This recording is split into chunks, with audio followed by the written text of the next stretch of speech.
Hello' বন্ধুসকল, মই কৌস্তভ আজি আকৌ আপোনালোকলৈ লৈ আহিলোঁ এটা নতুন ভিডিঅ'।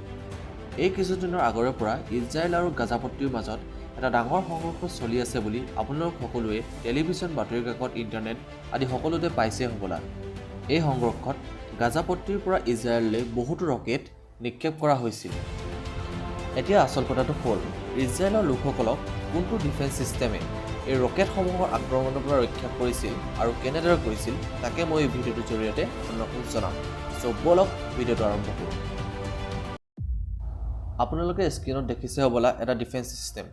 এই ডিফেন্স ছিষ্টেমটো হ'ল ইজৰাইলৰ air defence system iron dome. এই ডিফেন্স ছিষ্টেমটো ইজৰাইলৰ ৰাফেল এডভান্স ডিফেন্স ছিষ্টেম নামৰ এটা এৰোস্পেচ কোম্পানীয়ে আমেৰিকা যুক্তৰাষ্ট্ৰৰ ফাইনেন্সিয়েল আৰু টেকনিকেল ছাপৰ্টৰ সহায়ত ডেভেলপ কৰিছিল। এই ডিফেন্স ছিষ্টেমটো আজিৰ পৰা 10 বছৰ আগতে 2011 চনত ইজৰাইলত পোনপ্ৰথমে স্থাপন কৰা হৈছিল। এই আইৰন ড'ম ডিফেন্স ছিষ্টেমটো স্থাপন কৰাৰ মূল উদ্দেশ্য আছিল গাজাপট্টিৰ শত্ৰুপক্ষই নিক্ষেপ কৰা ৰকেটসমূহৰ পৰা ইজৰাইলৰ বাসিন্দাসকলৰ জীৱন ৰক্ষা কৰা। এই ডিফেন্স ছিষ্টেমটো দুটা ভাগ আছে, এটা হ'ল ডেভিছ স্লিং আৰু আনটো হ'ল এৰো। ইহঁত দুটাৰ কাম হ'ল লং ৰেঞ্জ আৰু মিড ৰেঞ্জৰ পৰা অহা যিকোনো বিপদ যেনে শত্ৰুপক্ষৰ প্লেনছ, ড্ৰোনছ, ৰকেটছ, মিছাইল আদিবোৰ ৰখোৱা। এতিয়া জানো আহক এই ডিফেন্স ছিষ্টেমটোৰ নাম আইৰন ড'মনো কিয় দিয়া হ'ল। ইয়াৰ কাৰণ হ'ল ই ড'ম বা ঢিপ আকাৰে আকাশৰ পৰা অহা যিকোনো বিপদজনক বস্তুক মাটিত পৰা আগতেই আকাশতেই ধ্বংস কৰি পেলায়। এনে কৰিবলৈ যাওঁতে প্ৰথমে এই ডিফেন্স ছিষ্টেমৰ ৰাডাৰে বিপৰীত পক্ষৰ পৰা অহা ৰকেটসমূহক চিনাক্ত কৰে। তাৰ পিছত মাটিত থকা বেটেল মেনেজমেণ্ট কণ্ট্ৰল ছিষ্টেমে ৰকেটসমূহক ট্ৰেক কৰে আৰু শত্ৰুৰ ৰকেটসমূহক ধ্বংস কৰিবলৈ ডিফেন্স ছিষ্টেমটোৰ পৰা ৰকেটসমূহৰ ফালে মিছাইল ফায়াৰ কৰে। অৰ্থাৎ ই এটা সম্পূৰ্ণৰূপে ৰাডাৰ বেছ এয়াৰ ডিফেন্স ছিষ্টেম, যিটোৱে ইজৰাইলক আজি 10 বছৰৰ পৰা বহুতো ৰকেট আক্ৰমণৰ পৰা ৰক্ষা কৰি আহিছে। এতিয়া বহুতে ভাবিছে চাগে 10 বছৰ পুৰণি এটা ডিফেন্স ছিষ্টেমে আজি 2021 চনত বৰ্তমানে চলি থকা ইজৰাইল আৰু গাজাপট্টিৰ সংঘৰ্ষত ইজৰাইলক কিদৰে সহায় কৰিছে। অৰ্থাৎ 2011 চনৰ পৰা 2021 চনলৈকে এই 10 বছৰ সময়ছোৱাত টেকন'লজি বহুত আগবাঢ়িল। তেনে ক্ষেত্ৰত এই ডিফেন্স ছিষ্টেমটোৱে অত্যাধুনিক ৰকেটসমূহ ৰখাব পৰাত সক্ষম নে?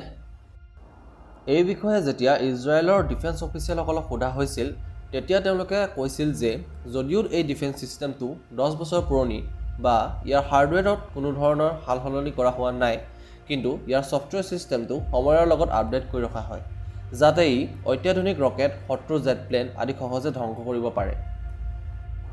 এক্সপাৰ্টসকলে এইটোও কয় যে এই ডিফেন্স ছিষ্টেমটোৱে কাউণ্টাৰ ক্ৰুইজ মিছাইলছ, ড্ৰোনছ বা ভৱিষ্যতৰ কিবা বিপদ আহিলেও তাকো ধ্বংস কৰিব পৰা শক্তি ৰাখে।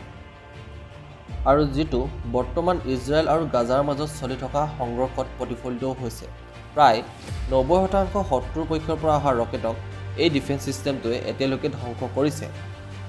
এতিয়া আচল প্ৰশ্নটো হ'ল এই ডিফেন্স ছিষ্টেমটোৱে ইজৰাইলক কেনেদৰে সুৰক্ষা প্ৰদান কৰিছে আৰু কি কি সুবিধা প্ৰদান কৰিছে। এই ক্ষেত্ৰত চাবলৈ গ'লে 2008 আৰু 2009 চনত ইজৰাইলৰ দক্ষিণ ভাগত যেতিয়া গাজাৰ পৰা শত্ৰুৰ পক্ষই ৰকেট নিক্ষেপ কৰে তেতিয়া ইজৰাইলৰ সৈন্যই গৈ তাত কি হৈছে আৰু কি একশ্যন ল'ব লাগিব তাক নিৰ্ধাৰণ কৰে। কিন্তু আইৰন ড'ম ডিফেন্স ছিষ্টেমটো স্থাপনৰ ফলত তেওঁলোকৰ এই চিন্তাটো দূৰ হ'ল আৰু আকাশতেই শত্ৰুৰ পক্ষৰ ৰকেটসমূহক ধ্বংস কৰি পেলায়। তদুপৰি এই ডিফেন্স ছিষ্টেমটোৰ দাম আন ডিফেন্স ছিষ্টেমতকৈ কম আৰু যিহেতু তেওঁলোকে ইয়াক নিজৰ দেশতে বনাইছে সেইবাবে ইয়াৰ মেইনটেইন খৰচো কম, গতিকে ইজৰাইলক ই আৰ্থিক দিশতো সহায় কৰে। তদুপৰি পৃথিৱীৰ আটাইতকৈ শক্তিশালী দেশ আমেৰিকা যুক্তৰাষ্ট্ৰই এই ডিফেন্স ছিষ্টেমৰ দুটা বেটেৰী ভাৰ্চন কিনি ৰাখিছে। ইয়াৰ পৰাই আইৰন ড'ম ডিফেন্স ছিষ্টেমটো যে কিমান কাৰ্যকৰী তাৰ প্ৰমাণ পোৱা যায়। তো এইখিনিয়ে আছিল আজি ভিডিঅ'টোত। এই ভিডিঅ'টোৰ জৰিয়তে যদি আপোনালোকে কিবা নজনা কথা শিকিলে তেন্তে মোক কমেণ্টত জনাব পাৰে। ধন্যবাদ।